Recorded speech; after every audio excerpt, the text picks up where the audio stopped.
Olá, seja muito bem-vindo ao Alô Senado Retrospectiva. O assunto de hoje é um dos campeões de e-mails, telefonemas, acessos, tweets e retweets em 2011, o combate à corrupção. Essa é uma discussão complexa que envolve questões como impunidade, reforma política, mudanças na legislação penal brasileira e conceitos básicos como ética e decoro parlamentar. Fique ligado, o Alô Senado Retrospectiva está no ar. Se existe um assunto que não saiu das redes sociais dos senadores em 2011, foi a corrupção. Prova disso é o passeata eletrônica, que ao longo do ano passado investigou junto aos parlamentares as reivindicações da população via internet. Dá só uma olhada.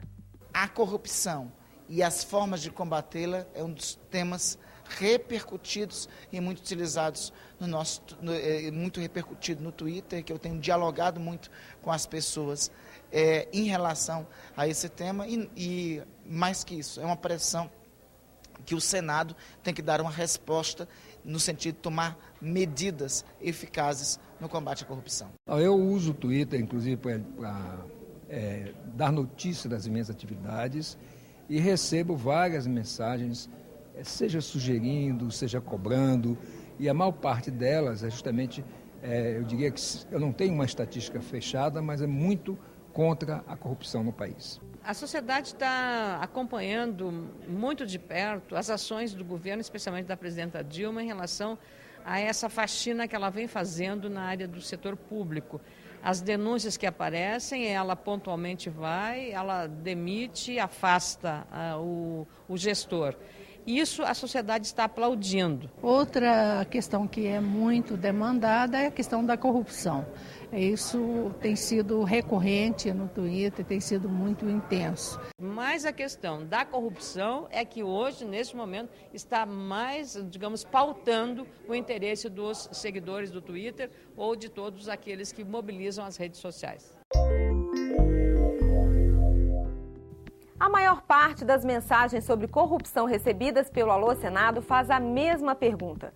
Por que o Brasil é palco de tantos escândalos envolvendo o desvio de dinheiro público?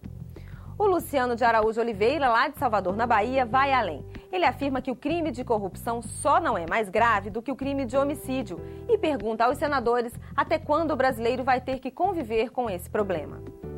Com vocês, a resposta do senador Pedro Tax, gravada em agosto do ano passado. Sim, Luciano, você está coberto de razão. A corrupção tem como causa e consequência a impunidade.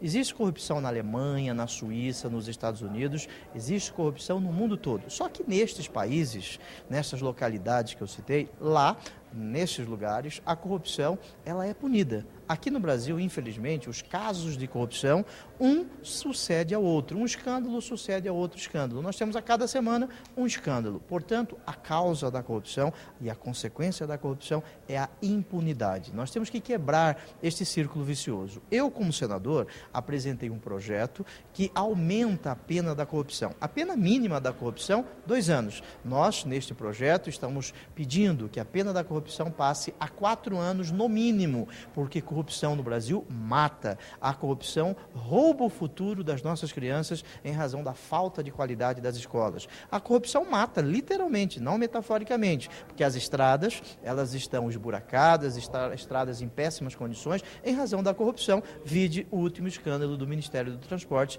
e do DENIT. Eu também apresentei um projeto para que corrupção seja equiparado a crime hediondo, porque não há nada mais nojento, e hediondo significa nojento, do que a corrupção. O projeto do senador Pedro Tax inclui os atos de corrupção na lei dos crimes hediondos, o que torna a punição aos condenados mais severa. Em agosto do ano passado, esse projeto foi tema de uma enquete online da Central de Atendimento do Alô Senado. O resultado foi surpreendente. 99,4% dos votos a favor de equiparar a corrupção aos crimes hediondos e apenas 0,6% contra. A enquete recebeu mais de 426 mil votos.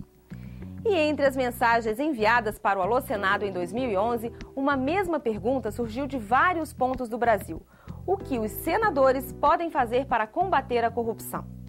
Quem responde é o senador Álvaro Dias.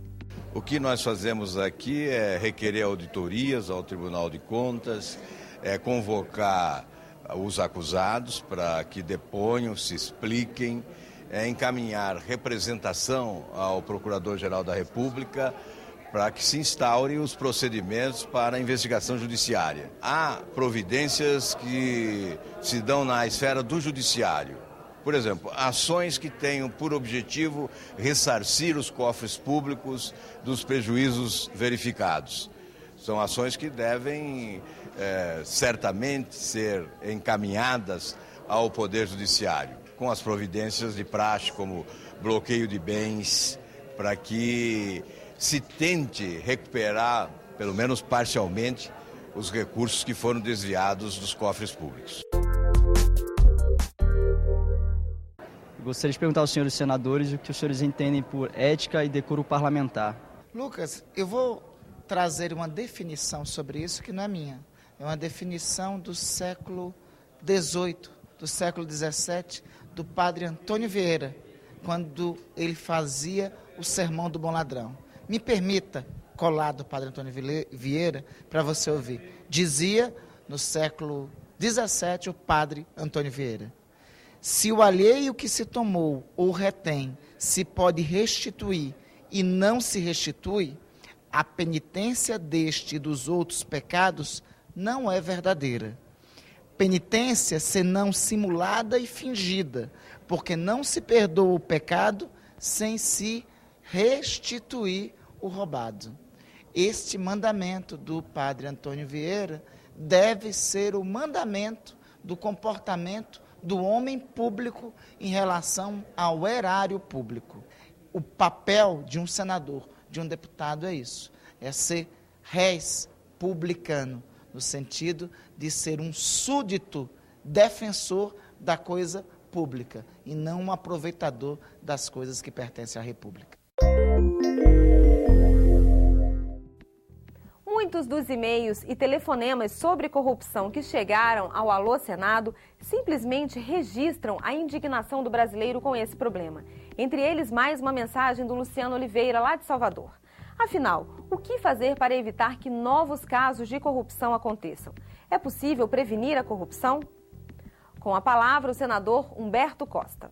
Veja, nós precisamos de fazer algumas ações estruturais para viabilizar que isso não volte a ocorrer, Luciano. Na verdade, nós precisamos fazer uma reforma política para criar um sistema político eleitoral que tenha financiamento público e com isso nós possamos eliminar a relação muitas vezes promíscua que há entre financiados e financiadores das campanhas eleitorais. Precisamos também aprovar diversos projetos que estão tramitando aqui e que tratam de fazer com que as punições contra a corrupção elas sejam bem mais duras. E acho que com esse conjunto de ações e as pessoas também escolhendo no momento de votar, pessoas que têm uma história, que tenham uma reputação claramente ilibada, vão contribuir mais até do que essas outras coisas. O financiamento público de campanhas, comentado pelo senador Humberto Costa, faz parte do relatório final da Comissão da Reforma Política, que foi concluído em abril do ano passado. Ao final dos trabalhos, a comissão elaborou uma proposta de reforma que ainda está em discussão. Há quem não concorde com o financiamento público das campanhas eleitorais. É o caso do nosso telespectador Edivar José de Santana, da cidade de Santa Cecília do Pavão, no Paraná.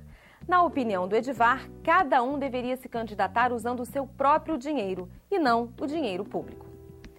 Quem comenta a mensagem do Edivar é o senador Randolfo Rodrigues. Edivar, sabe o que é ruim? É quando empresas financiam o indivíduo e depois esse indivíduo, ao prestar o serviço público, não presta a sua atividade pública para o público, para a sociedade, para a coletividade, mas presta suas atividades refém daqueles empresários que financiaram, ou empreiteiras, empresários, empreiteiras, que financiaram a sua campanha. O problema é que a raiz dos males da corrupção no país está, lamentavelmente, no financiamento privado de campanha e nos interesses que atende àquele que foi financiado. Porque aquele que é eleito, e esse é um princípio da nossa Constituição, o poder emana do povo. E esse poder emana a partir da eleição. O problema é quando esse poder emanado é financiado por instituições privadas e o mandato, depois que é público, é exercido em função das instituições privadas e não em função do público. A gente chega ao final de mais um Alô Senado Retrospectiva. E enquanto o próximo programa não vem, que tal você deixar a sua marca no Alô Senado? Mande pra gente a sua mensagem ligando de graça para 0800 61 22 11, enviando um vídeo pelo www.senado.gov.br/Alô Senado ou mandando uma mensagem escrita pelo www.senado.gov.br/TV. A gente se vê no próximo Alô Senado. Até lá!